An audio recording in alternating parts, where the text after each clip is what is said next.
בוא נאכל עוגיית בוטרסקוץ' ביסקיט. זה של האדומים האלה. לא הכחול של הכחול של התפירה? לא, של התפירה. של התפירה. שאתה פותח, אתה מגיע עוגיות החמאה בקופסה פח הכחולה, שתמיד פותחים וזה ערכת תפירה בפנים. חמוד.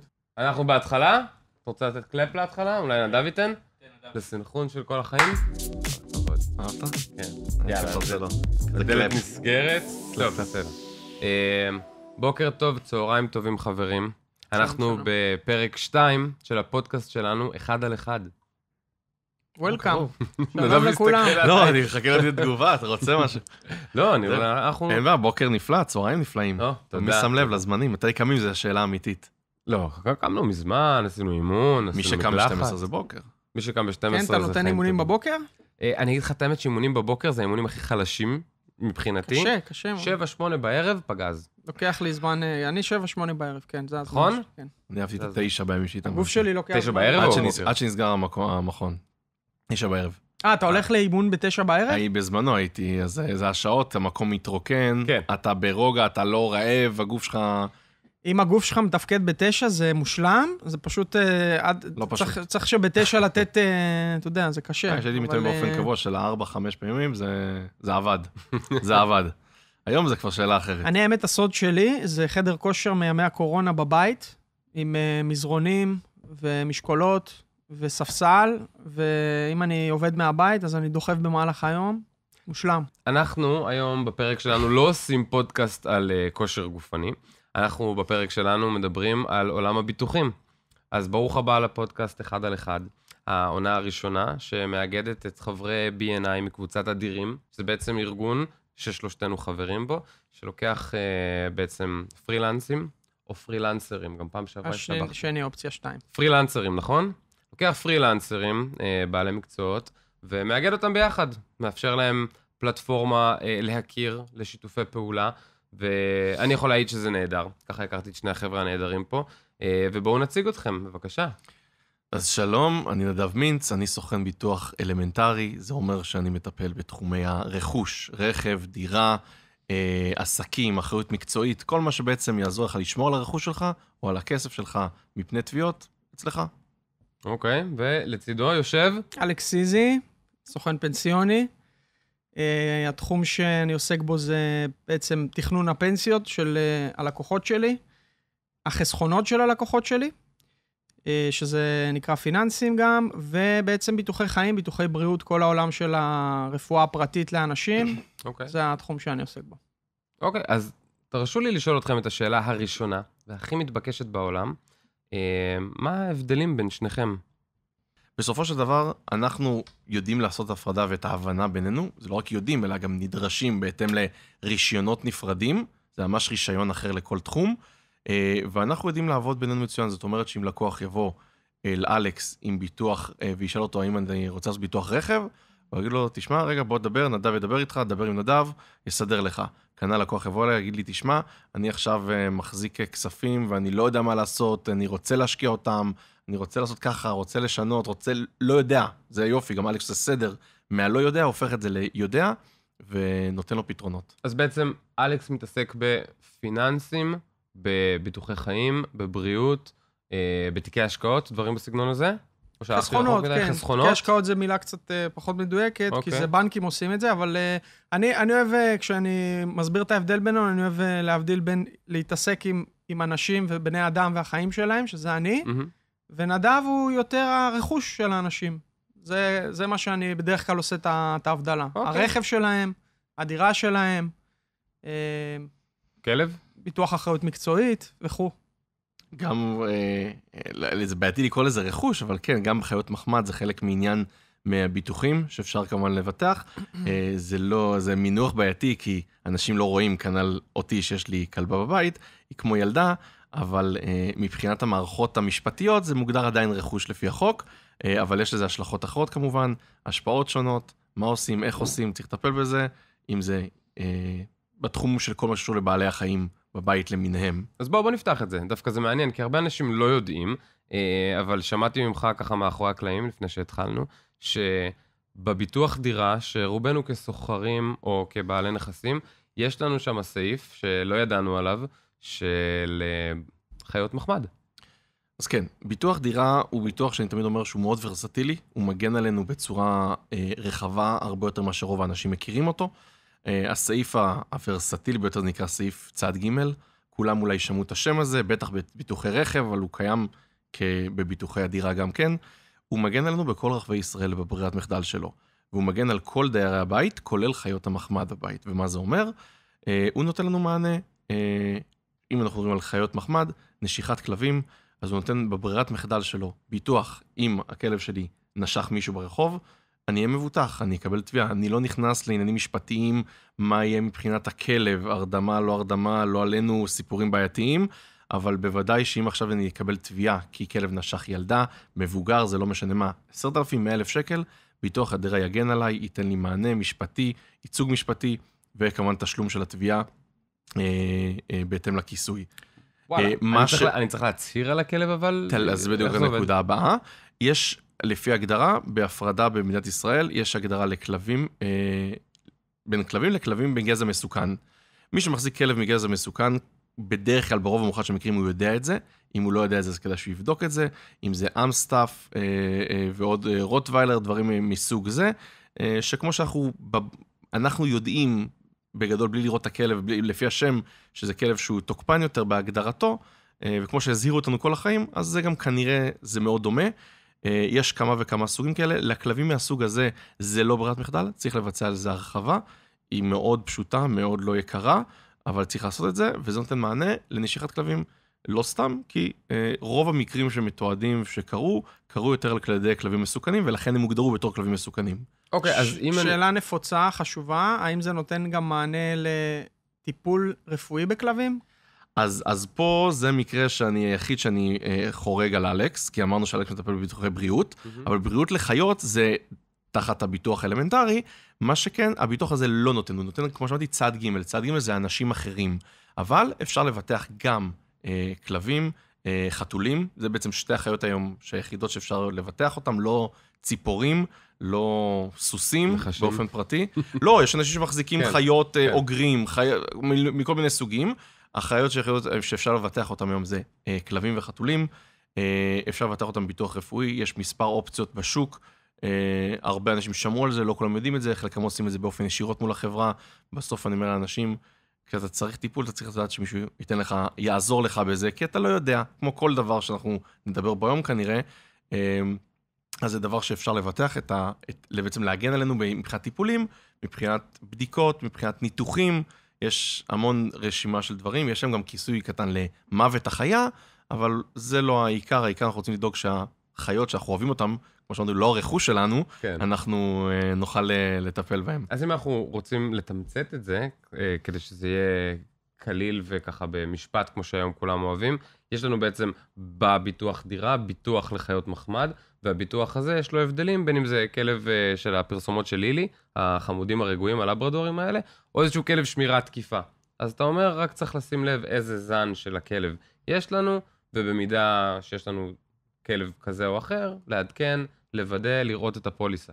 לגמרי. צריך רק להדיע, לשאול, בן אדם, כי יש שאלות שאי אפשר לשאול את הכל, אני לא יכול לשאול לקוח כל שאלה באשר היא, כי יש 1,000 כיסויים, אי אפשר, הוא צריך להגיד את הדברים שהם מהותיים, אבל כן, שאלה שאני מנסה להכניס להבנה של הציבור, היא כלבים, בעיקר כלבים, כי זה החיות התוקפניות יותר נקרא לזה, ואני כן מנסה להכניס את זה לתודעה, שיתחילו לשאול את השאלות האלה, כי זה, וגם אני חושב דעה ציבורית, פרסומות גם מגיעות, זה לא סתם, יש איזה באז על זה, ואני חושב שזה דבר שהוא חשוב, במיוחד שאתה מקבל אותו לפעמים בלא עלות, או עלות מאוד מאוד נמוכה, כן, זה חלק מהפוליסה, זה דווקא חשוב וזה מעניין.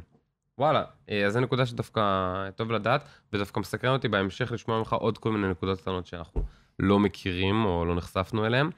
בא לי לשמוע מאלכס את העולם שלו, כי דווקא אצלך אני מאוד סקרן, כי אני בחור צעיר לצורך העניין, ורוב ההתעסקות שלך היא בחשיבה קדימה. בסופו של דבר, בן אדם מדבר איתך וצריך ממך משהו, אוקיי?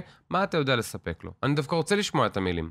אולי תעלה לי קצת זה הכרה, אולי גם נדב קצת ילחץ, אבל בוא נשמע ממך. אז 3 נושאים שאני נוגע בהם, זה דבר ראשון, עולם הפנסיה, דאגה לעתיד, תכנון לעתיד, כדי שביום שבו בעצם אתה תגיע למצב שאתה או לא יכול לעבוד במקרה הרע, או במקרה הטוב, בוחר שלא לעבוד, כי אתה רוצה לפרוש לפנסיה, שיהיה לך את הכלים לעשות את זה, שיהיה לך את החופש לעשות את זה. מה זה אומר כלים? מה זה אומר חופש? אז הכוונה חופש כלכלי. היום, קצבה של ביטוח לאומי, שזה גברים גיל 67, נשים גיל, זה היה 62, זה עולה בהדרגה, 63, 64, זה הולך ועולה. גם בדור שלנו זה ילך ויעלה, זה כנראה גיל פרישה ילך ויעלה, אני מניח. אז הקצבה היא סביב 2,000 שקל לחודש.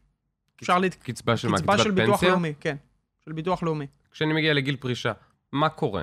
אם אתה לא דאגת לעצמך, אוקיי? כמו הרבה דורות שפוגשים עכשיו, כי פנסיית חובה היא צעירה מאוד, החוק של פנסיית חובה התחיל רק ב-2008, זאת אומרת, זה לא מוצר שברמת החוק הוא קיים הרבה מאוד שנים, אז יש... בוא נתחיל במה זה פנסיית חובה?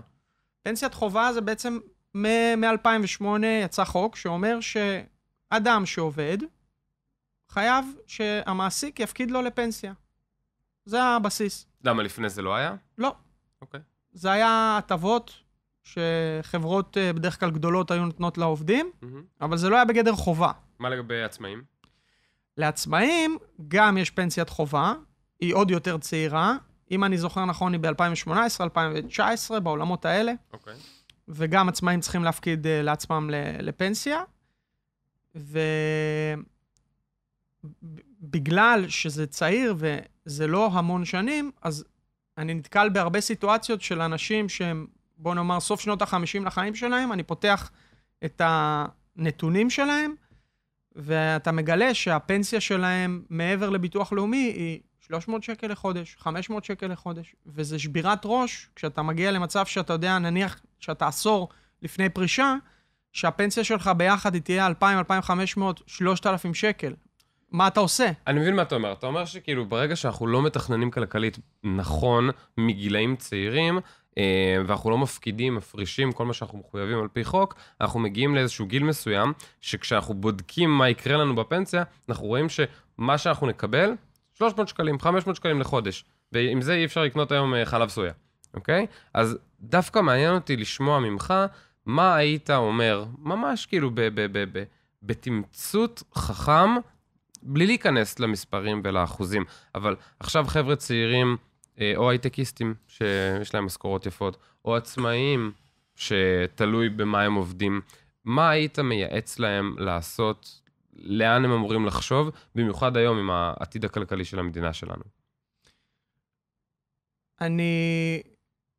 זה מה שנקרא שאלה, אני צריך לראות איך אני נותן תשובה פשוטה לשאלה שהיא מורכבת, אוקיי?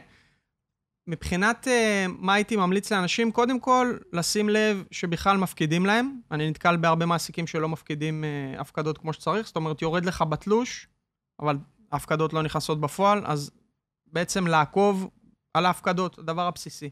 אנחנו נדבר כרגע על שכירים, על עצמאים השאלה פחות רלוונטית, כי מי שעצמאי ובחר להפקיד, זה עולם שלם, זאת אומרת, הוא מפקיד לעצמו, והוא גם צריך ליצור לעצמו תוכניות נוספות, בדרך כלל כמו חסכונות. אבל נגיד נקודתית, מה איתך שהוא אומר לעצמאי? אני צלם, במאי, בונה תוכניות פודקאסט, תוכניות סושיאל, אני עושה כל מיני דברים, אוקיי? בעולמות האלה. מה היית ממליץ לי, או לאנשים כמוני, שמקשיבים לנו, שרואים את הפרק הזה, אפילו, אתה יודע, בחשיבה? קודם כל, בשלב הראשון לחשוב על זה. אוקיי. הרבה לא מגיעים לשלב שלה לחשוב על זה אפילו. אוקיי. בגלל זה ההכרה, בגלל שזה מלחיץ?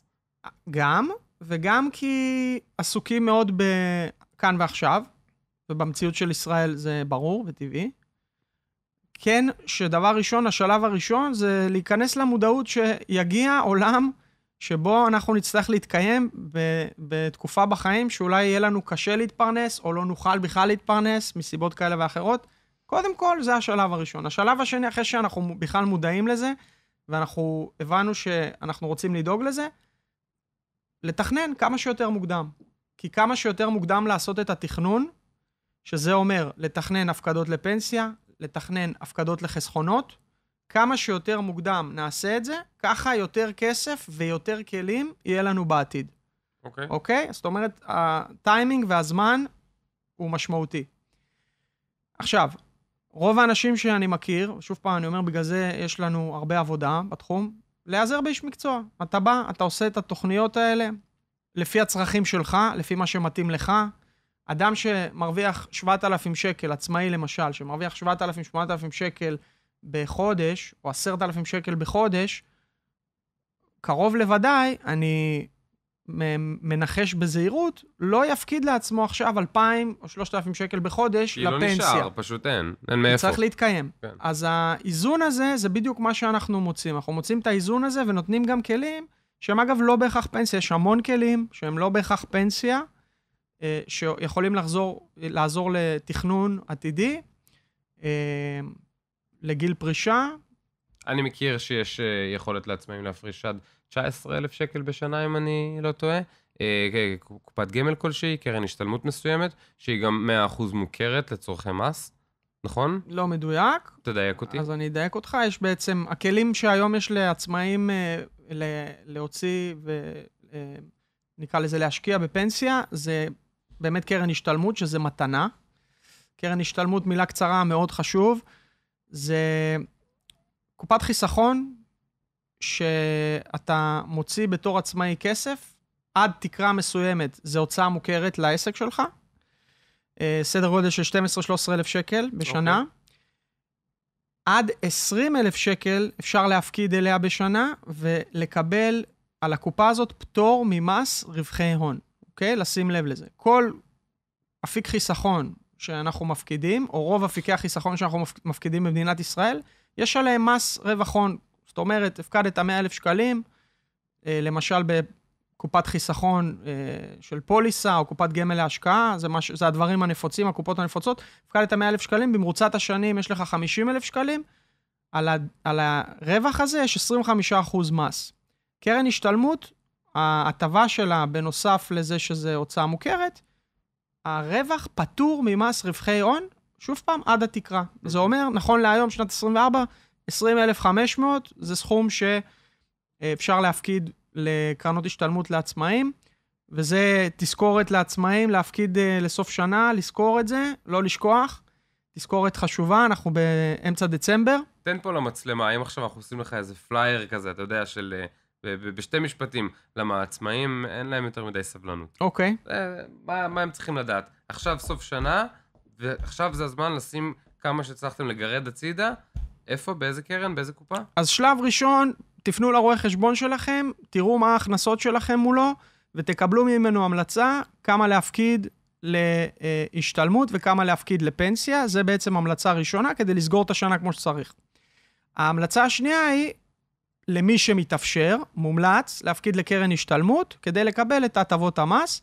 התקרה שלכם לשנת 24 זה 20,500, תרוצו. זה מתנה, אחת המתנות הבודדות שהמדינה נותנת לנו בתור עצמאים, שצריך לנצל את זה, כי אין לנו הרבה מתנות כאלה. אלכס לפני הפרק, הוא היה לו תהיות, הוא קצת התלבט, מי אמו. נראה לי מפה הוא הולך לפאנל של שישי כלכלי. יאללה, קדימה. אם רק יזמינו אותנו אותו, אז בטוח, אבל... שמע, כדי שיזמינו אותנו למקומות כאלה, נראה לי אנחנו צריכים להיות קצת יותר אנרגטיים. לעשות קצת יותר שואו. אז אתה רוצה לראות איך אני מעלה לנו את האנרגיה? יאללה. אני שמעתי, ציפור קטנה לחשה לי באוזן, אני לא אספר לך מי אמר לי את זה, שאתה, מעבר לביטוחי דירה לפודלים קטנטנים, אתה גם מבטח דברים די מוגזמים ומשוגעים. אתה יודע על מה אני מדבר? אני מניח שאתה מדבר על יש כל מיני דברים. תראה, אנחנו מתעסקים במשרד שלי כבר, אני עובד במשרד משפחתי. אנחנו עובדים הרבה שנים, הרבה ניסיון, מעל 50 שנה, ואנחנו התעסקנו בהמון דברים מיוחדים במהלך השנים. אחד הביטוחים באמת, נקרא לזה, אני לא אגיד הזויים, כי זה ביטוח מאוד חשוב, מאוד הכרחי, אבל ביטוח במיוחד ותמיד, כמו שאתם שומעים את רון פה קצת צוחק, זה ביטוח, תמיד מצחיק, כולם מופתעים וכולם צוחקים, תפר להם מה הביטוח. אני בכוונה נותן פה את הפאוזה היפה הזאת, אני כבר יודע על מה הוא מתכוון, זה ביטוח של חטיפות, ולא מדובר על חטיפים, לא מדובר על דברים כאלה, ביטוח חטיפות של בני אדם. מה הכוונה? מדובר פה, תיקחו חברה... צריך יהיה לרשום אזהרת טריגר, זה לחלוטין נושא רגיש, אבל במקרה הזה זה גם יבוא עם תרופות, כי מדובר פה בדרך כלל על חברות שמשלחות אנשים לאפריקה. במקרה הזה למשל מדובר על חברה של תרופות, חברת שהיא הולכת שם שלחת נציגים, וכמו שאתם מכירים שיש צוותי משא ומתן, היום זה אולי שמעו חלק מהאנשים על סייבר, כל מיני דברים כאלה שיש משא ומתן, אז גם פה יש משא ומתן, רק שפה לצער העניין מדובר על משא ומתן על חיי אדם, יש פה ביטוח שאם בן אדם נחטף, אז יש צוות שלם שקם, טס, נוסע, אם זה פיראטים, או אם זה סתם כאלה וכאלה, מיליציה כזאת או אחרת. הדברים האלה באמת קורים אבל? תראה, זה דבר מאוד לא סטנדרטי, מאוד לא נפוץ, אבל בעולם זה דבר שקורה. הביטוחים האלה הם ביטוחים, הביטוח הזה למשל הוא ביטוח שעובדים אותו מול חברה ישראלית, אבל היא מבצעת אותו מול חברה בחוץ לארץ. זה דבר שאנשים לא צריכים לדעת אותו, לא מכירים. חברות אבטחה, יחידות צבאיות, דברים כאלה? לא, מדובר על החברות ביטוח מבטחות את עצמם בחוץ לארץ. חברות הביטוח לא לוקחת את כל הסיכון עליה, והיא מבצעת את זה גם כי ישראל היא מדינה קטנה, וכמו שאנחנו שולחים לאפריקה 100 אנשים, אז העולם שולח לשם 100,000 אנשים, סתם דוגמה. וזה דברים שקורים, לא סתם יש סרטים, ולא סתם יש סיפורים, זה דברים שקורים. אם יש לי דוגמה, למזלי, לי זה לא קרה, כי זה לא נעים לטפל בתביעה כזאת, על הפוליסה הזאת ספציפית לא קרה. וואי, נגיד אתה צריך לטפל בדבר כזה, מה מידת המעורבות שלך? תראה, מידת המעורבות תהיה מאוד קרובה, זה משהו מאוד אישי, אנחנו נצטרך לדבר עם המשפחה, ולדבר עם המעסיק. בסוף העובד שטס הוא לא הלקוח שלי, אלא החברה שמטיסה אותו, אבל המעורבות פה תהיה מאוד גדולה, כי אתה רוצה לעזור, זה חיי אדם. אני לא מכיר הרבה אנשים שיראו פה אפשרות שהם יכולו לעזור, להציל חיי אדם, ולא להציל. עכשיו אני מדבר איתך שיש פה גם לצער העניין סכום של מקרה מוות, שאם הוא נרצח, אז המשפחה תקבל פיצוי. זה פוליסה מאוד מאוד מיוחדת, מורכבת, לא סתם היא משעשעת בהתחלה, כי זה משעשע השם הזה. כשאתה יורד לי לפרטים, זה קצת מורבידי. כן, כן, כן, זה קשוח. אבל זה דבר שהוא נדרש, זה פוליסה בהחלט לא נפוצה, היא מאוד נישתית, מאוד ספציפית, וכן, כמו שאלת, התחלת מקודם, גם בחברות האבטחה, אנשים שנוסעים, יש הרבה חברות שעושות אימונים באפריקה, ואני מכיר אנשים שאומרים, אני מסתכל על הארמון בבוקר לראות אם הדגל יתחלף, אם הוא יתחלף, אני טס על מטוס ובורח מהמדינה, כי השלטון יתחלף ומחר הורגים אותי, כי אני תמכתי בשלטון הזה. אימנתי, זה אמיתי לגמרי, יש לנו אנשים כאלה שמבטחים, שאנחנו מכירים אותם, וזה ממש ככה. אם יתחלף שם, ראו מקרה סוריה, תמכת באימון חיילים של משטר אסד, ויש הפיכה, אז כדאי לך מאוד לברוח משם, כי אתה אימנת את המתנגדים לך, במקום כזה לא ירחמו עליך. כנ"ל גם במדינות אפריקה, שם זה נפוץ יותר הביטוחים האלה. כן, יש כל מיני סוגים של ביטוחים באמת מיוחדים. מה עוד בזיכרון שלך? משהו פיקנטי שאתה... תשמע, יש כל מיני דברים. תן לנו קצת ג'וס. כי אני אגיד לך מה, סוכן ביטוח, מה זה סוכן ביטוח? חולצה מכופתרת כלשהי, איזה שולחן, כנראה עץ כתום מהגוני, חום, זה משהו בסיסי כזה, נכון? נחמד, הרבה דפים בשמרדפים. אז הרבה דפים יש עדיין, כמה שפחות, למרות שמנסים כמה שיותר פחות, כי... זה עבר למחשב. זה עבר למחשב, אבל אתם לא מבינים כמה צער העניין, כמו לא, אני קולנוען, זה הסטיגמה שיש לי. הסטיגמה שלך נכונה, כי אתם לא, אנשים צוחקים תמיד שפקס עדיין קיים, מהסיבה שבנקים וחברות ביטוח רוצים שתשלח להם פוליסות בפקסים לפעמים. כן, עד היום זה עוד קורה, הלקוחות לא יודעים את זה, אבל כן, כמה מיושנת לפעמים חלק מהמערכות, אבל כמו שאתם רואים, מכופתרת לא, בכוונה, אני לא חושב שלבוש מציג את הבן אדם, אני יוצא החוצה. אני באתי לאזן, לשמור על הסטיגמה. כן, כן, אלכס, אנחנו... שאלנו בהתחלה איך ההבדלים בין ההפכים מתחברים, אבל זה לא שיש לי איזה סטייה, נטייה נגד, סטייה לכיוון כזה או אחר, בסוף המטרה היא, אתה צריך לתת את השירות ללקוח, ככל שבן אדם, אני רואה את זה, נמצא בצורה נוחה יותר שלו, כך יהיה לו נוח לתת שירות לבן אדם, ולטפל בו כשהוא לא יצטרך להתרכז, כן, נוח לא נוח, אם אני חושב יצא לפגישות בחוץ, ואנשים, תלוי מי האנשים גם דרך אגב, זה כמו כל דבר, אתה רוצה לבוא אליהם לא מיוזע, כן מיוזע, אתה רוצה בסוף שהם יקבלו את השירות המלא, זה מה שמעניין, וכמו שאמרת, הסטיגמה.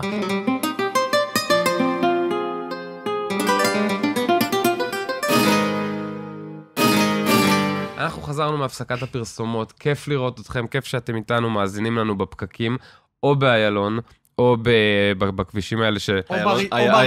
איילון זה הפקקים, אני רק חייב להוסיף את זה, זה כבר... מה? איילון זה הפקקים, זה הסטנדרט, זה... אתה יודע, אני מצאתי שעה 11 עד 11:45. מי שרוצה לעשות משהו בגוש דן, בין 11 ל-11:45 בבוקר, זה השעה היחידה שאתם יכולים לנסוע בחופשיות. או ב-3 בבוקר. זהו, או בלילה, כן. שזה דבר נפלא. אלכס, אספר לכם... אז אני פעם חשבתי שבלילה אפשר לנסוע באיילון, וגם נורא ואיום. למה, מה, תפסת עבודות? עבודות, קטלניות. אבל אלכס יכול לספר, כי יש בתחום שלו, שאם תרצו בדיקת MRI באיזה חור ב-4 בבוקר, אז הוא יסדר לכם את זה, ואז תוכלו לנסוע באיילון בצורה יחסית שקטה, כל עוד אין עבודות בכביש. 4 בבוקר עוד סביר, כן. יש תקווה, יש תקווה. יש תקווה. נדב גם סיפר לנו סיפור על נסיעה מאוד מאוד ארוכה, שהוא הלך לקיבינימט. אתה רוצה לקחת את המשכות? כן, אז פה מקרה גם מעניין, נסעתי לבקר בחווה, אמרנו ש... טישרט, לא טישרט, מכופתרת, נסתי לבקר חווה מבוטחת שלנו, אחרי אירוע של נזק טבע שהיה שם, זה נשמע מצחיק, מה זה נזק טבע, אבל כן, שיש שלגים בכמות מאוד גבוהה, באזורים מאוד ספציפיים במדינה, יש נזקים, ונזקים חמורים, ברמה של מיליונים גם. פה מדובר בחווה עם עשרות אלפי בעלי חיים, באים לאסוף אותי שם עם טרקטורונים, עם שוטגן על הגב, כמו שאתם מדמים בטקסס, זה מה שזה שם, שלא יבוא בטעות. יכולתי לדמיין שיש דבר כזה בארץ. מה, זה פלילי? זה חווה פלילי? כאילו, מה... לא. זה פשוט פולשים, תראו, אתם מכירים, לא נכנס לחוק דרומי, לא דרומי ודברים וחוקיות במותרת, אבל אין ספק, יש הרבה אנשים שמגיעים, אם זה לא עלינו ברמה לאומנית, או אם זה ברמה הפלילית, והם צריכים להגן, בסוף זו הרתעה קיימת, אתה רואה, כולם שם עם נשקים, אנשים מאוד נחמדים. חברות ביטוח עושות ביטוח באזורים... כן, בכלל ביטוח בישראל, שוב, כל חברה יכולה לטעון, לבקש, לדרוש, סקר, פרטים, לראות מה רוצים, איפה רוצים, לא רוצים, כל מקרה יש לו פתרון, לכל דבר יש פתרון, בוא נתחיל מהסוף, אבל מבחינת אזור מגורים במדינה, ברור שבאזור X מבטחים גם ביהודה שומרון, ברור שמה שמחוץ לארץ לא מבטחים, מה שנחשב במדינה כן, אבל כן, גם פה יש שיקולים לחברה, האם זה נמצא בתל אביב, או האם זה נמצא בחברון, דברים שונים בהתנהלות. איזה תמונה עולה לי בראש בתור קולנוען. כאילו, אתה אומר, היה שלג, ניקח אותך איתי, בנזק הבא. אני אבוא אבל עם מצלמה, תכין אותה מראש. אין בעיה. שלא ייבעלו. שחשוב שזה RPG. לא, אני מדמיין אנשים, אתה יודע, לא יודע איפה, עם טרקטורון ושוטגן, לוקחים אותך עם הטישרט, לבוא לראות את הנזק מהשלגים. כן, יש כזה. יש כאלה. קצת פרגו. וואי, העונה האחרונה מדהימה. כן. העונה האחרונה הכי טובה בסדרה עד עכשיו. מסתמנת בתור משהו מאוד, כי אני בהתחלה אל תספר לי. אבל זה מעלה לי שאלה, כי יש לנו פה סוכן שהגיע, עשה נסיעה, הלך לראות נזק, מלכתחילה עשו איתו את ההסכם ובאו אליו. אני שומע הרבה פעמים שאנשים אומרים, וואלה מיותר, מה אני צריך את הסוכנים האלה? ניכנס לזה אתר באינטרנט, אפשר לשים אשראי, 40 שקל פה, 80 שקל שם, תלוי פוליסה, אני רוצה ביטוח דירה, אני רוצה ביטוח חיים. עשיתי, יאללה, ביי. ואני כאילו שואל את שניכם, האם זה שטות להגיד את זה? מה המשמעות של הסוכנים? אני אגיד בתור אחד שהוא גם לקוח של נדב, מקרה כמו תאונה, שאתה עכשיו צריך להפעיל בירוקרטיה, וגם במקרה שלנו זה היה מורכב, כי למי שפגע באשתי לא היה ביטוח, או שהביטוח שלו היה בסימן שאלה. במרחק של וואטסאפ, או שיחת טלפון קצרה, נדב, קח את זה ממני. קח לטיפולך.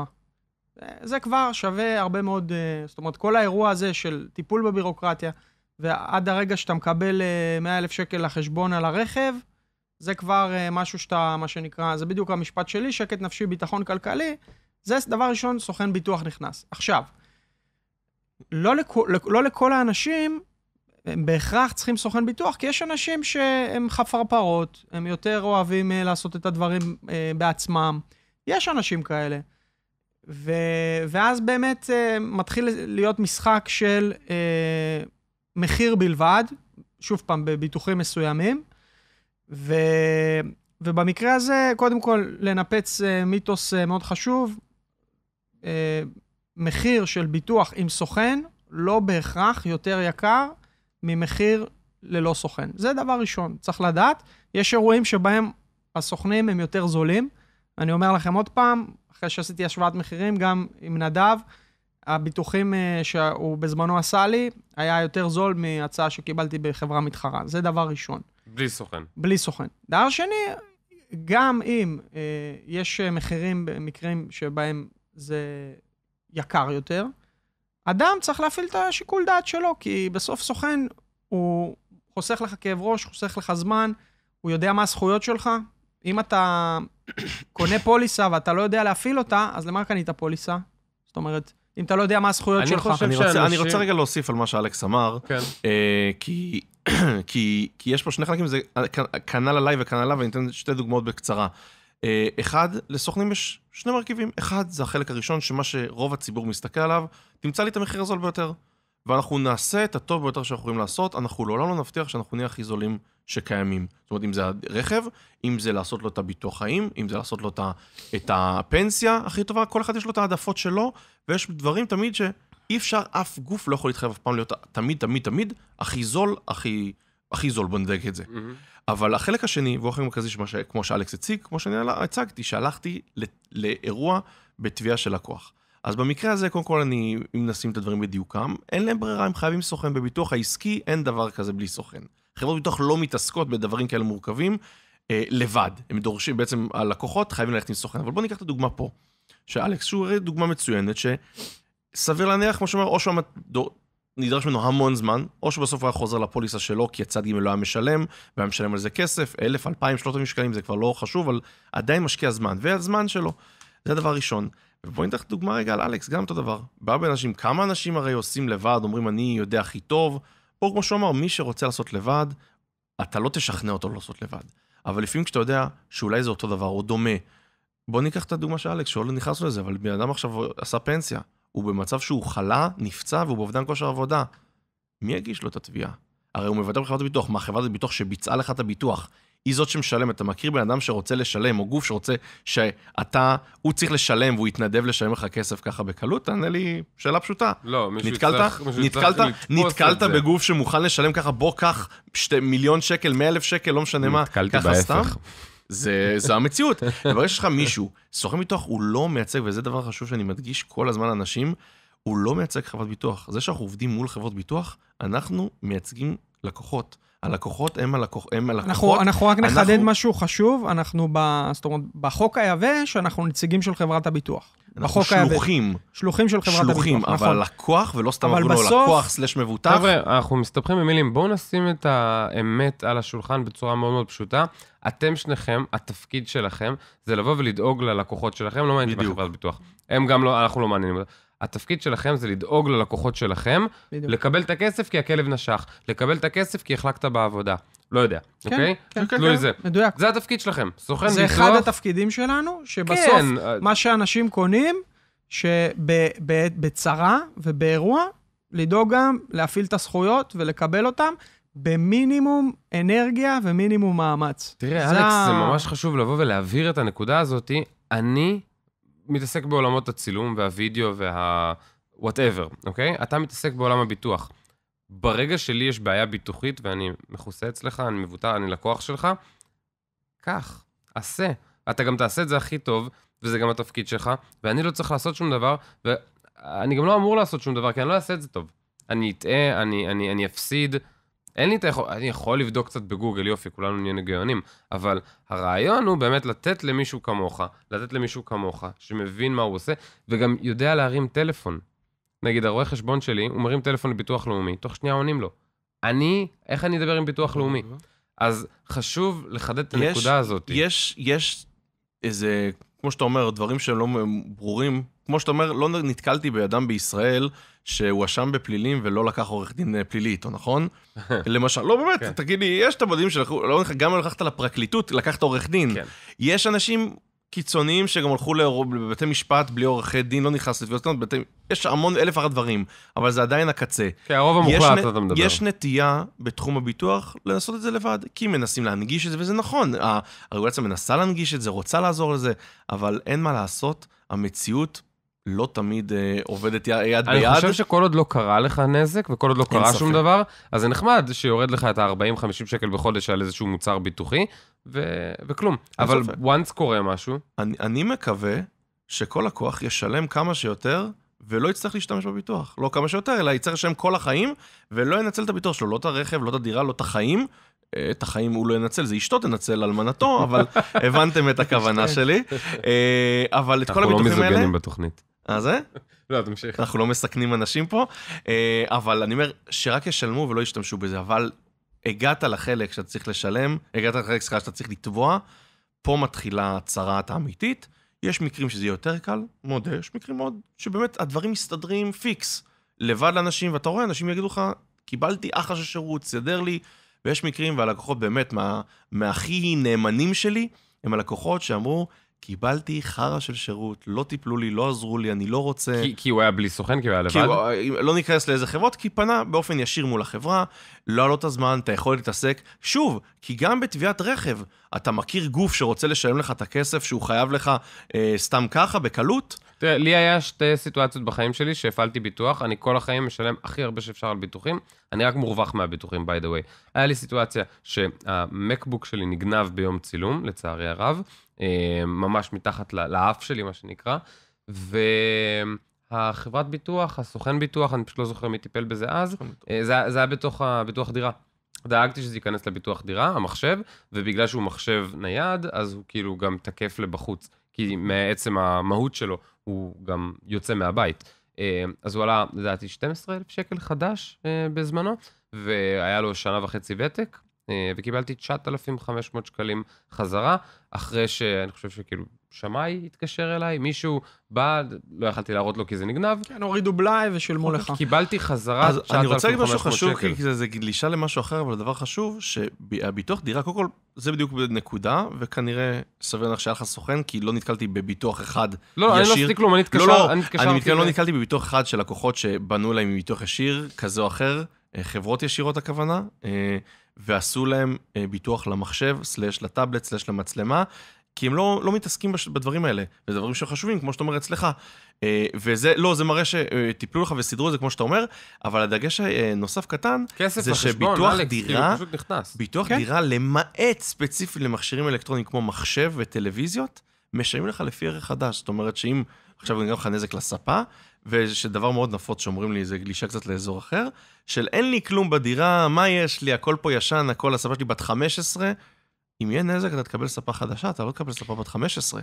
אתה תקבל ערך לספה מקבילה, זהה, דומה, לא תקבל ספה עכשיו בחומרי גלם של 50,000 שקל, אבל אם הספה הזאת היא כזאת של ספת 3 עולה 2,000 שקל, תקבל 2,000 שקל. אם היא עולה 5,000, תקבל 5,000.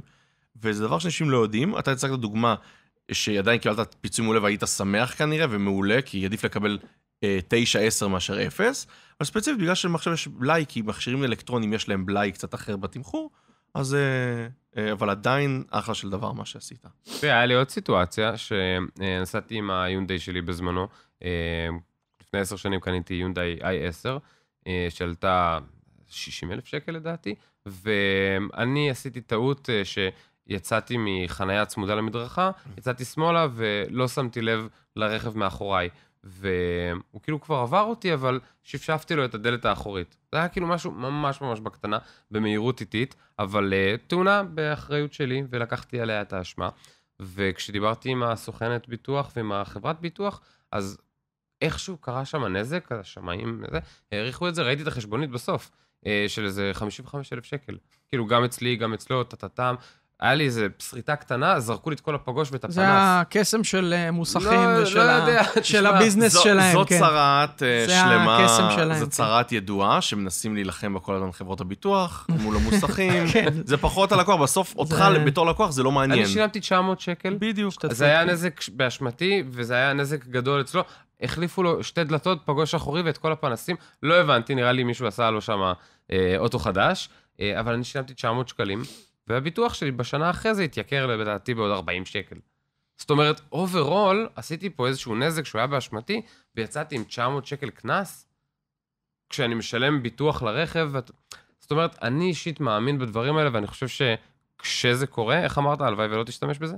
אבל כשזה קורה, אז הנזק שאתה יוצא, בסדר, 500 שקל פה, 1,000 שקל שם. ביטוח, אני אומר את זה כל הזמן, יש לו מטרה, ויש לו סיבה, ובגדול המהות שלו הוא לשלם סכום כסף קטן, גם אם אתה נראה לך שאתה הרבה כסף, ושלם עכשיו 5,000 שקל ביטוח רכב, או 8,000 שקל, זה יכול להיות, תלוי איזה אוטו, אבל סכום שאתה יכול לעמוד בו, כדי שביום שיקרה משהו, לא תחפש לקושש ענפים, לא תחפש מה לעשות, וגם מקרים מאוד קיצוניים להגיע למצב של פשיטת רגל, כי באדם עכשיו שגרם לנזק בתאונה למכונית אחרת ב-200,000 שקל, יש לא מעט אנשים שהדבר הזה יכול להוביל אותם לפשיטות רגל, זה דברים בעייתיים. נכון, וכמו שאתה אומר, שילמת 900 שקל, אחלה, 1,000 שקל, 2,000 שקל, כל מקרה לגופו. זה היה במוסך הסדר שלי, אז אני אומר, לא, אני אומר, לקח מקרה קיצון, 2,000. לא, כי אני חושב שההשתתפות העצמית הכי גבוהה זה 1,800 או 2,000. אז הדברים משתנים, לכן אני אומר, זה הכסף הקטן, כי בוא נאמר, כשמישהו צריך לשלם 50,000 שקל, אם הוא ישלם 1,000 או 2,000, הוא כל אחד רוצה לשלם כמה שפחות, אבל זה כבר זניח. העיקר שאתה יכול לשעון בשקט, ולהגיד, אוקיי, אני ממשיך בחיים שלי. אני הולך מחר לעבודה, אני יודע שיש לי ביטוח. ולכן ביטוח נועד לשלם סכום, כדי לדעת שביום שתצטרך אותו, תקבל, תוכל לחיות עם זה. בוא נגיד זה ככה.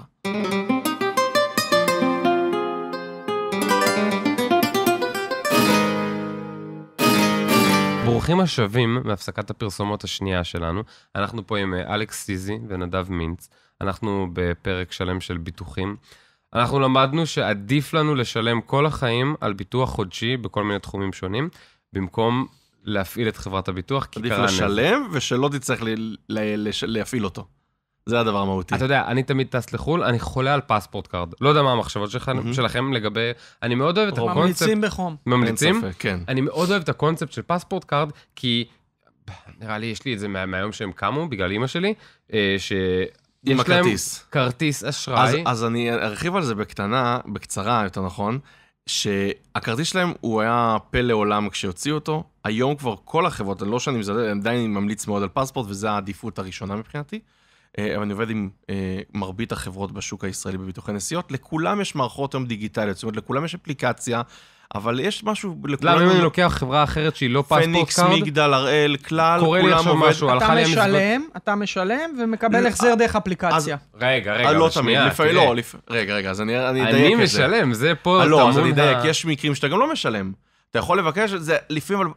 אתה יכול בעצם לפנות באפליקציה, הם יסדירו, אתה צריך ללכת למקום בהסדר איתם, והם בעצם יעבירו את הכסף למקום. היה אבל שהמקום אין להם הסדר, הפריסה שלהם פחות גדולה. פספורט היא חברה שהיא רק נסיעות לחול.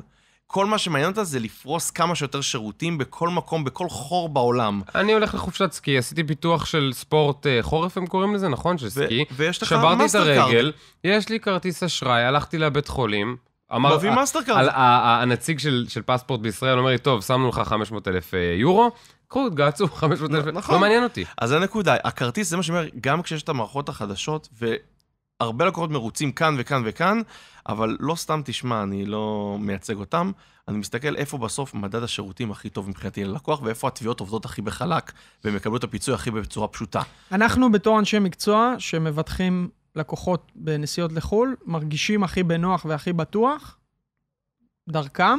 דרך מי? דרך פספורט קארד. זה היה משפט נהדר לחסות אם היית אומר את זה.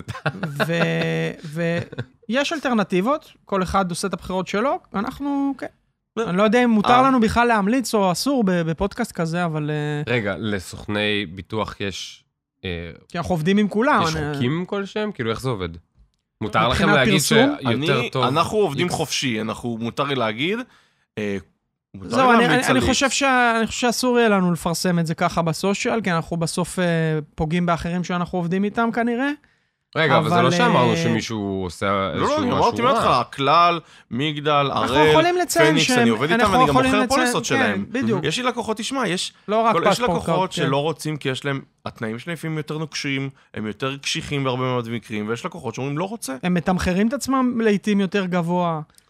אבל כמו שכל אחד מאיתנו יכול לתמחר את עצמו יותר גבוה, כמו כל דבר בחיים. יש אלטרנטיבות. ולכן אנחנו ממליצים מה שאנחנו ממליצים, לקוחות, אני אומר, בסופו של דבר, אני לא אמכור ולא אמליץ ללקוח לקנות ביטוח במקום, גם במקומות חברות שאני עובד איתם, ואני לא סומך על הפוליסת ביטוח נסיעות לחול שלהם, אני אגיד בצורה מפורשת ללקוח, אני לא מבצע לך אותה.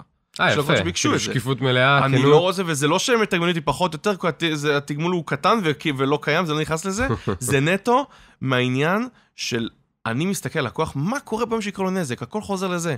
מה יקרה אם עכשיו אתה בחברה שיש לה פריסה אינסופית, ותוך דקה אתה תוציא את האשראי תשלם, או באפליקציה תשלם, או בחברה מה יש לה בתחום? היא לא מכירה, אין לה ספקים, תצטרך שם עכשיו, בעיקר בוא ניקח את אמריקה לדוגמה, זה המקום הכי יקר בעולם שיש בעת רפואה. נכון. ואתה ביקור במיון, עולה לך שם $20,000. כן. איפה תשלם את זה? איפה אתה להוציא מהכיס? אין לי מסגרת באשראי. אתה יודע מה עושים דבר ראשון דרך אגב לישראלים בעולם כשהם מתאשפזים בבתי חולים? מה? לוקחים את הדרכון. אתה יודע למה? לוקחים את הדרכון כדי שהם לא יברחו מהבית חולים? נכון, כי ישראלים עשו את זה כבר. דבר ראשון בעולם, מאושפז ישראלי לוקחים לו את הדרכון. במיוחד מקומות שזה יקר. אבל כן, כי הם היו בורחים בבתי חולים אחרי... כי כמו ישראלים, כולנו קומבינטורים, כולנו יודעים, וחלק מהאנשים לא עושים ביטוחים, אז מה הם עושים? ישלמו? היו אנשים שברחו. כמו הרבה דברים אחרים. אני לא נכנס למה מותר, מה לא... זה שזה לא מותר זה ברור, זה לא חוקי. גנב את הכסף. אבל אני נכנס על הפרקטיקה של... אני ממליץ לכל מי שבסיטואציה רפואית, להיוועץ עם הסוכן ביטוח שלו, עם החברת ביטוח שלו, ולעשות את הצעדים הנכונים. ולא להגיע עם דרכון לבית החולים. נדב אומר, תשאירו אותו בכספת. תשאירו בחדר במלון. תקחו לדרכון של החבר שלכם. יש מקרים על זה דברים, זה לא אומר לך לקוחות שלי, זה דברים שהיו בהיסטוריה שקרו, ומפה נגרמו שינויים, אבל אין ספק, אני לא נכנס לזה שאנשים, יש דבר גם, אתה יודע, על טעויות צריך לשלם, מכיר את המשפט?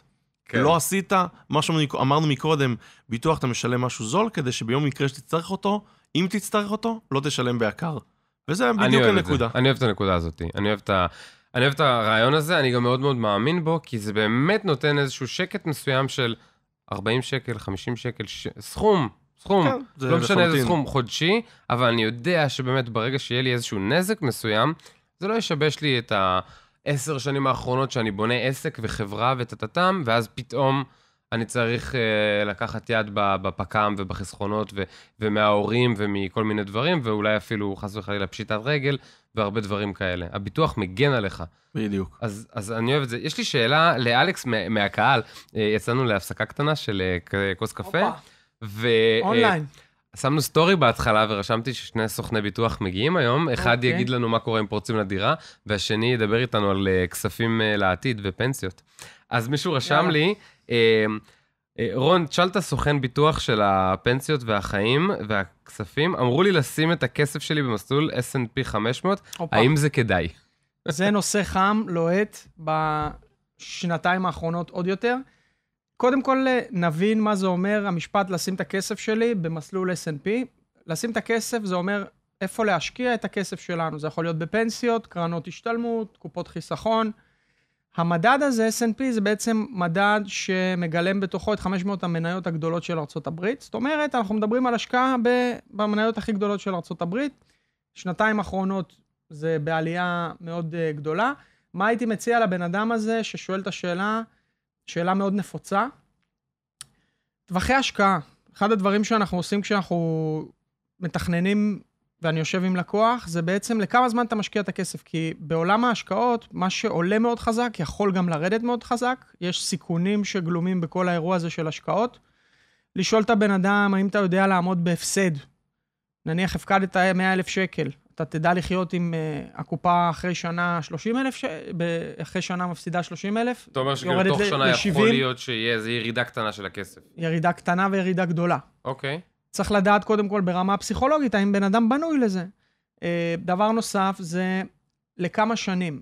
מסלולים מסוכנים מאוד, כמו S&P 500, הוא נחשב ברמת סיכון גבוהה. בדרך כלל מיועד לטווחים ארוכים. ארוכים זה למעלה מ5 שנים, אני גם ממליץ ללקוחות שלי למעלה מ10 שנים. זה בעיקר מתאים לפנסיות, קופות חיסכון לילדים, שהם ל20 שנה. זה העולמות. כמובן, לא כולם בנויים לזה, עם כל האייפ צריך לשים לב, לדעת מה הסיכונים, לשקף לבן אדם, וכשכל אחד יעשה את הבחירות שלו, כמובן יש הרבה אלטרנטיבות. תגיד לי, אלכס, אם אני רוצה בעצם להגדיל את הפנסיה שלי, אני רוצה לקבל יותר, אני עובד, יש לי שנים, אני רוצה להגדיל, מה הדרכים? כאילו זה דרך להגדיל בעצם?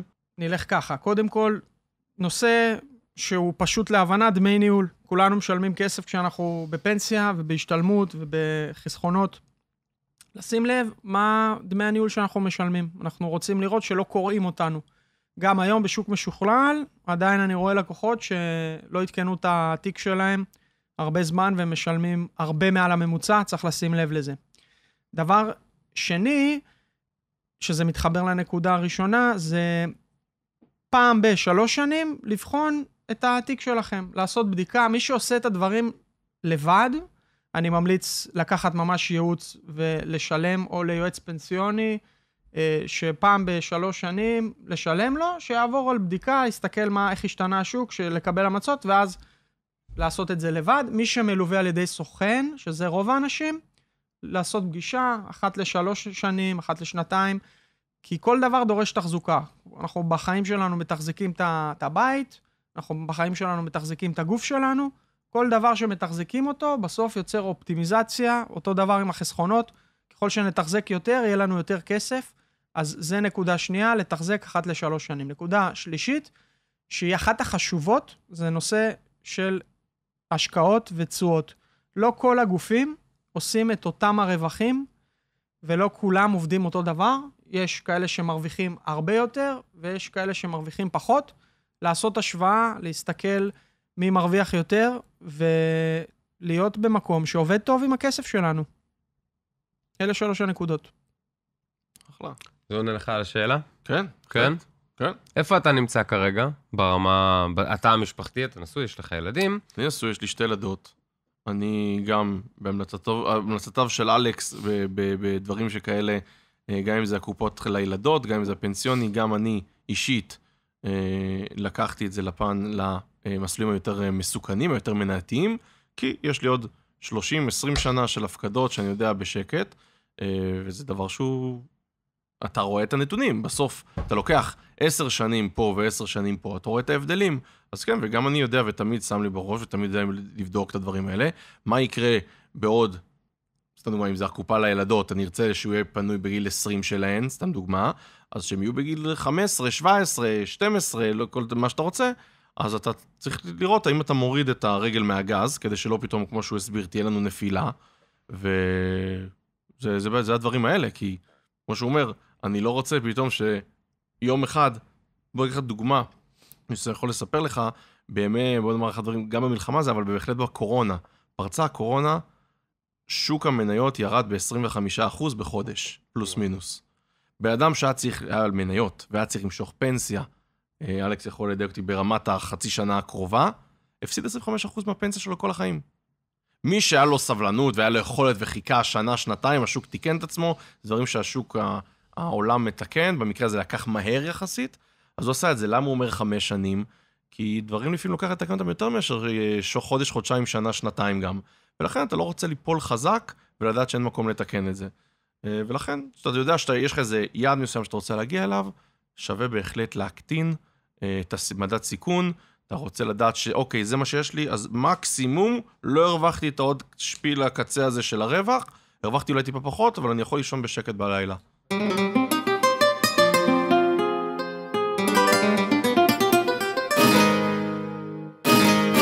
זה בכללי, כל הנושא הזה של הביטחון הוא מעניין, כי זה איזשהו סיפור שאנחנו מספרים לעצמנו, אנחנו צריכים להשתמש באנשים כמוכם שמבינים את התחום כדי לעשות זה כמו שצריך, אבל רק משיחה איתכם, זה נשמע כאילו באמת יכול לקרות איזשהו משהו שהוא לא בשליטתנו, אין לנו שום יכולת גם להסכים לו או לבטל אותו, וכל הקלפים נטרפים.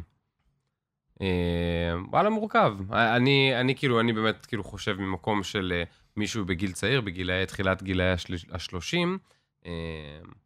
באמת על המקום הזה של פנסיה, כמה היא, אני רוצה לשאול אמינה, אני לא יודע אם זה הדרך הנכונה לשאול את השאלה, אבל מה היית מייעץ לחבר'ה צעירים, סוף גילאי ה-20, תחילת גילאי ה-30, בדיוק השלב הזה שאנחנו מקימים משפחה, ילדים, קצת יותר מתייצבים בחיים האלה.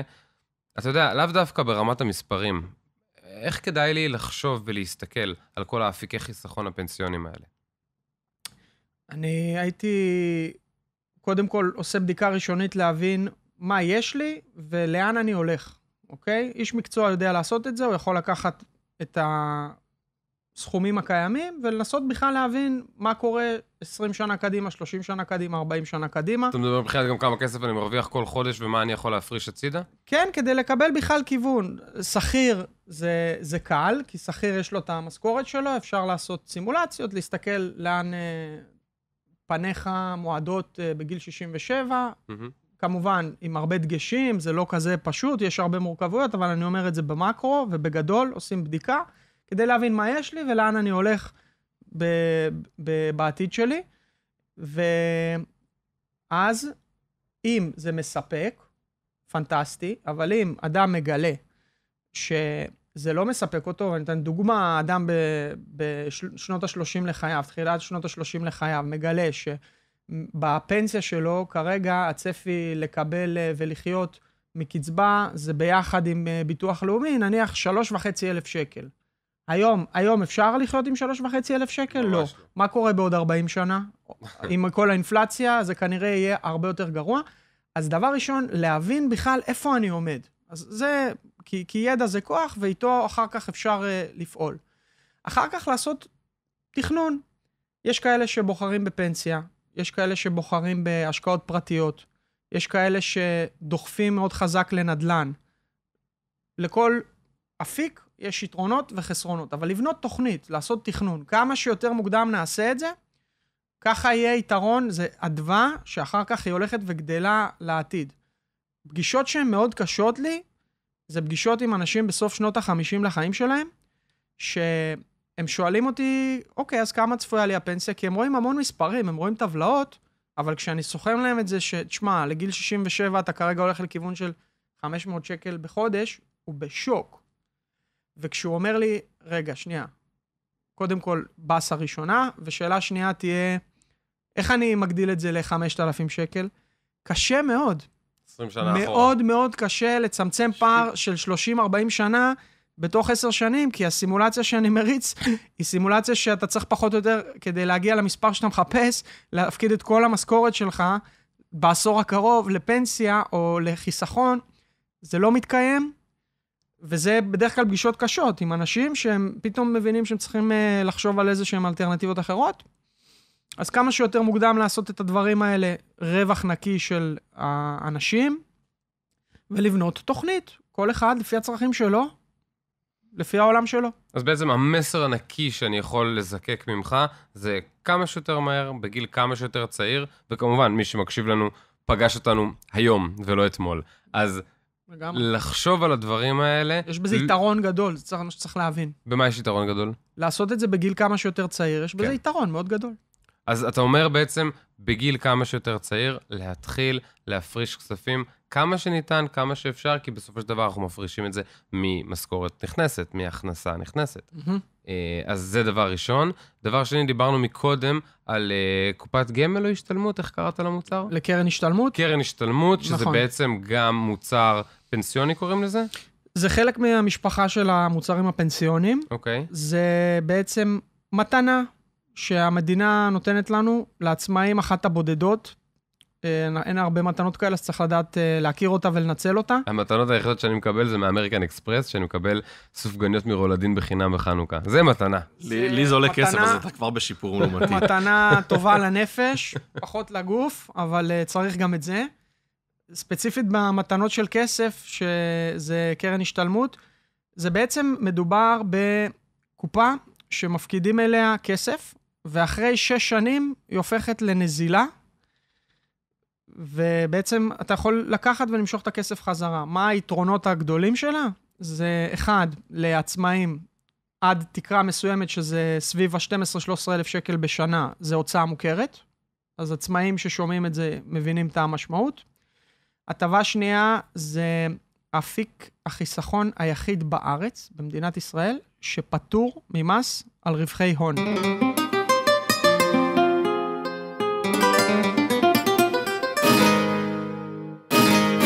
עצמאים, תזכורת, אנחנו בסוף שנה, שימו לב שהפקדתם לקרן השתלמות, עד 20,000 שקל, 20,500 לשנת 24, תבדקו את זה.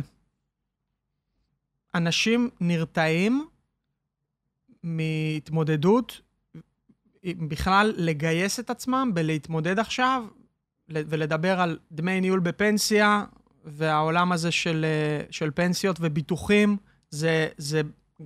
ויש לי לקוחות מכל התחומים, זאת אומרת, כלכלנים, רואי חשבון, אנשים שהם על פניו נושקים למקצוע, וגם להם קשה להתמודד עם הדבר הזה. זאת אומרת, אנשים והרבה פעמים אני שומע, אחד המשפטים הנפוצים זה, תקשיב, אלכס, אני באמת לא מבין בזה, בגלל זה אני פונה אליך, אני ישר אומר להם, תרגיש בנוח, אתה עם הרוב המוחלט של האוכלוסייה.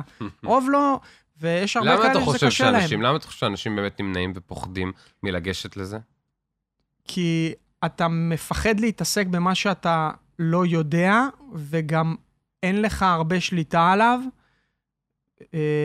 זה כמו התחושה אצלי למשל, כשאני הולך למוסך, זה מפחיד אותי, מה שאני לא מבין, אני מן הסתם נרתע ממנו, והעולם הזה של ביטוחים, פנסיות, הוא עולם אפור, אנשים, בגלל שאין להם הרבה הבנה בזה, ואין להם הרבה שליטה, קשה להם להתמודד עם זה. אני אגיד לך משהו, אני מקשיב לך, ודווקא נפל לי איזשהו אסימון מסוים.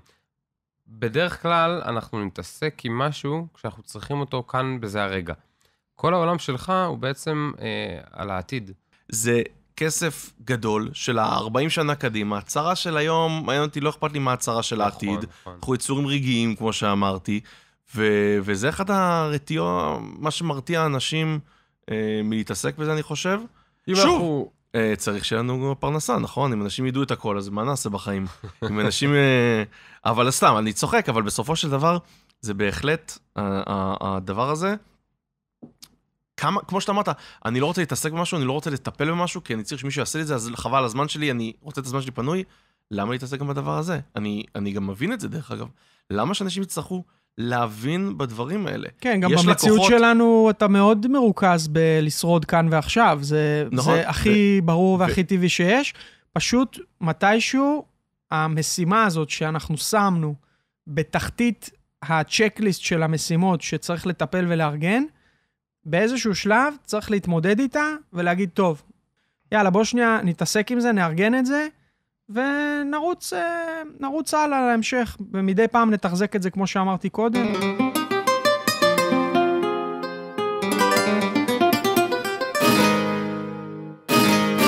אגב, נושא שאתה חידשת לי שלא ידעתי, שיש הבדל בין ביטוח דירה לאנשים שרוכשים דירות, יש הבדל בין ביטוח דירה שהבנק בתור ברירת מחדל מבטח, לבין ביטוח דירה שאתה קונה באופן פרטי. יש שם משהו שלא מופיע. זה חוזר שוב פעם לפרק שהוא מרכזי מאוד. בנק, כשהוא עושה לך ביטוח, בנק דורש מכל בעל משכנתא, מכל מי שלקח הלוואה, לבטח. למה? כי זה הנכס שלו, והוא רוצה לדעת שהוא מוגן. הוא מבקש שתעשה ביטוח מבנה, צנרת ורעידת אדמה. ולכל בנקים יש סוכנות שיושבת בבנק, יש להם שמות כאלה ואחרים, לא נפתח בשמות, זה לא מעניין גם, אבל הסעיף היחיד שהוא מרכזי בנוסף מאוד, שלא אמרתי פה ודיברנו עליו מקודם, זה צעד ג'. בנק לא אכפת לו אם גרמת נזק למישהו אחר, זה לא מעניין אותו. הוא יקבל את הדירה אם יהיה בעיה, אף אחד לא יכול לקחת את הדירה כי הוא המשועבד הראשון, והוא זה שיקבל את הדירה אם אתה תהיה פושט רגל ולא תוכל לשלם. וזה מה שמעניין אותו, שהביטוח, שהדירה ישלם, אבל מה יקרה אם עכשיו גרמת נזק לשכנים? בא אליך מישהו הביתה, החליק, נפל, שבר את הראש, זה יכול נזקים של 10,000 שקל, וזה יכול נזקים של 1,000,000 שקלים. זה שיחה בפני עצמה. זרום איתי שנייה על סוחרי דירות בתל אביב. בוא תסביר לי מה יש בביטוח דירה, ואם לדעתך זה משהו שהוא חשוב להוציא עליו את ה-400 עד 800 שקלים בשנה, אני רוצה לשמוע. אז אני אגיד לך את זה בצורה קלה ואיך אני שם את זה. ביטוח דירה מהותי לכל בן אדם שחי בישראל. דבר ראשון, חייב שיהיה לכל בן אדם. לא משנה אם אתה בעל דירה, סוחר דירה, אתה צריך להיות מבוטח. למה? אהבתי את הטיימינג. אבל בדיוק. עכשיו, כמה סיבות. הסיבה הראשונה, קודם כל, נתחיל מהסוף. בירה בחודש. זה המחיר, כוס בירה. פשוטה. בוא אני יכול לעשות מזה פלייר, אלכס. כוס בירה לחודש, זה המחיר. האם אתה יכול להוריד האם אתה יכול להוריד כוס אחת של בירה בחודש? אני מניח שכולם יכולים להתמודד בתשלום של כוס בירה אחת לחודש. אוקיי. זה הדבר הראשון. הדבר השני, מכל כך הרבה סיבות, ואני אקח את הדברים המרכזיים. בעיקר נלך על הסוחרי דירות, שהם האוכלוסייה הגדולה שלא מבטחת. לצערי, באמת לצערי. אני אומר, אם אתה עכשיו שם את הכסף הזה, ובא אליך חבר, קורה, באים לך חברים לשתות, נפלו אצלך, החליקו, נגרם נזק, הביטוח מכסה אותך. וזה נזקים ענקיים יכולים להיות. כמו שאמרנו, כסף קטן לצרות גדולות. אתה אומר, מישהו נכנס אליי הביתה, זה יכול להיות חבר, זה יכול להיות גם מישהו אחר, החליק אני שטפתי את הרצפה. אתה מכיר את השלטים הצהובים האלה? כן. ששמים אותם? הם לא סתם. הם בשביל לכיסוי, הם כסתח. אין מילה אחרת. זה אומר, אני הזהרתי אותך רטוב פה. אבל אני לא הזהרתי אותו רטוב פה עכשיו. הוא החליק. עזוב אתה לא נעים לי. כן, כן. עזוב אתה לא נעים לי עכשיו. הוא תובע אותי עכשיו על 500,000 שקל, על זה שהוא שבר את הגב, רגל, לא משנה מה. ואגב, לא חבר שלך יתבע אותך על 500,000 שקל, אלא העורך דין של החבר שלך, שימליץ לו לתבע אותך על 500,000. זה לא משנה, החברים כל טוב ויפה, או בעל מקצוע. פשוט יש איזושהי נטייה, לא, אנשים לא יתבעו אותי, האנשים כנראה לא יתבעו אותך. אין חברים. מי שממליץ להם, הם יתבעו אותך. שמע, זה חשוב מה שאלכס אומר, בגלל שזה נקודה פסיכולוגית אנושית, כי אני יכול להגיד לך, אף אחד מהחברים שלי לא יתבע אותי. ואתם תגידו לי, האומנם, כי אנחנו כסוכני ביטוח... אתה נאיבי, זה מה שאני אגיד לך. בדיוק. אתה נאיבי. כי בסוף, עכשיו, למה אני נאיבי? לא, אני אגיד לך רגע. תחשוב על עצמך, נגרם לך נזק של 1,000,000 שקל, 500,000 שקל, 200,000 שקל. אתה תרצה לקבל את הכסף הזה או לא? זה שאלות מוסר, אתה מבין? אתה רוצה לקבל את הכסף? אם תדע, אבל בוא נשאל שאלה. תדע שלחבר שלך יש ביטוח. יפריע לך להתגיש נגדו תביעה? החיים שלך יהיו הרבה יותר קלים. אני גם רוצה... אבל מעבר לזה, כבר שאלות מאוד אישיות שלך, אם אתה מוכן לוותר על 200,000 שקל, או לשמור על הכסף אצל החבר. אני גם רוצה לתת עוד נקודה למחשבה, למשל, בגלל שאנחנו מדברים על ביטוח דירה, בן אדם יכול להגיד, אני לוקח את הדירה שלי, אני לוקח על עצמי, סיכון. אין בעיה. מה קורה כשיש שריפה? זה דברים שהם קורים, הם נפוצים, או איזושהי יותר נפוץ משריפה, תקלה בצנרת, וזה גולש לשכנים שלך. הדירה שלך, אתה תשלם עליה, אבל השכנים יתבעו אותך, ואתה תצטרך לשלם להם. נכון. וזה ביטוח מכסה גם על פגיעה שלך לדירות אחרות. אתה אומר דברים נכונים. צריך להבין את זה. אנשים לא יודעים את זה. זה כי חסכת את הבירה בחודש. לגמרי. כל מה שאלכס אמר הוא נכון, אבל במקרה הזה ספציפי, למשל, זה היה לבעלי דירות. כי מי שאכל לצנרת זה בעל הדירה. סוחר דירה, אני אומר את זה לכולכם, אתם לא צריכים לבטח את הצנרת של בעל הבית שלכם. שוב, דגש, שימו לב להסכם, לחוזה שלכם, וזה קורה לצערי המון. אנשים שחתמו, מלא בקריזמה. אנשים שחתמו בהסכם שכירות שלהם, שהם מתחייבים לבצע ביטוח למבנה, ולא ביצעו וקרה נזק, הם יהיו בצרה גדולה. כי אם יש שריפה, 100, 200, 300 אלף שקל, אליהם. אף אחד אחר לא ישלם. שאם עכשיו אנחנו מסתכלים על הסוחרים, אני רוצה להגיד, כי הם האוכלוסייה באמת, אני אומר בעייתית, לא כי הם בעייתיים, אלא כי יש דבר מאוד חשוב, ששני דברים שמנטליות ישראלית. א', לי זה לא יקרה, נכון? זה דבר שקיים בכל דבר. דבר שני, יהיה בסדר. אין לי כלום. מה יש לי לבטח? אז עכשיו אני אומר שוב פעם, גם אם יש לכל אחד, ואני אומר את זה, יש משהו לבטח. זאת אומרת, הבגדים שלנו, כולם אומרים זה לא שווה כלום, אבל בגדים בממוצע לבן אדם, עולים בין 10,000 ל-15,000 שקלים. קחו נעליים, בגדים, כופתרות, ג'ינסים, בקלות כמעט כולם, אם לא יותר מזה, זה בעדין אני לוקח 10 עד 15. ולכן שתי נפשות זה כבר לבד. ריהוט, מוצרי חשמל, זה כספים. עכשיו, הדברים האלה שוב, כמו שאמרתי, בירה לחודש. זה נכנס תחת הדבר הזה.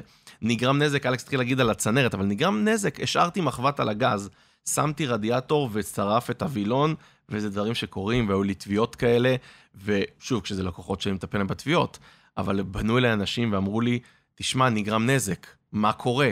אז מנסים לעשות הכל, אבל הדבר הזה מכוסה, הנזק שאתה גורם לבעל הבית, המבנה עצמו, נזקים למשקופים, קירות, מזגנים, מה שאתם לא רוצים, זה ים של כסף. אני אוהב לאן שאתה לוקח את זה. אתה בעצם אומר, תקשיבו, 30 שקל לחודש, קונה לכם ביטוח דירה, זה מכסה אתכם מכל כך הרבה זוויות, שאתם לא יודעים אפילו, ממש.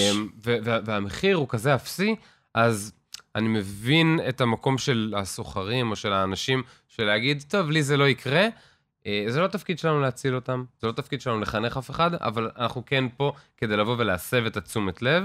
כשאני עכשיו מביא בעל עסק, בעל מקצוע, מישהו, שיפוצניק אליי, הכל טוב, אני מבוטח. להקדים תרופה למכה. כן, זה מאוד מאוד חשוב. אלכס אמר את זה יפה מקודם, אם אתם בני 22, תמצאו את הצ'יפ הזה ששמים בראש שלה, לחשוב שני צעדים קדימה, זה מאוד עוזר בחיים. בדיוק. אלכס, תן לי אקורד סיום, יש לנו אפילו פסנתר.